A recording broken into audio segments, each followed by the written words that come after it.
జాబ్లో ఎలాగో ఇవే సిచ్యువేషన్స్ ఫేస్ చేస్తున్నా. కనీసం లవ్లోనైనా ప్రశాంతంగా ఉండొచ్చు అనుకుంటుంటే ఇక్కడ కూడా ఎలా అంటే నాకు ఓపిక లేదు.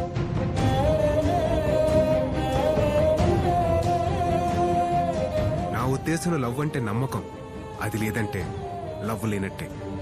రేపొద్దున నీకోసం నేను షాజహాన్లా తాజ్మహల్ కట్టింది కూలీలే కదా, ఇందులో నీ ప్రేమ ఎలా కనిపిస్తుంది అని అడుగుతావు. సో వద్దు, ఆపేద్దాం.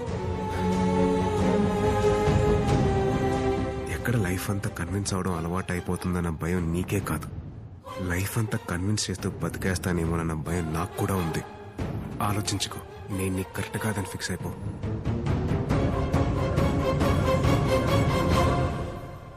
నేను వెళ్తాను. నువ్వు వెళ్ళిపోయి చాలాసేపు అయింది.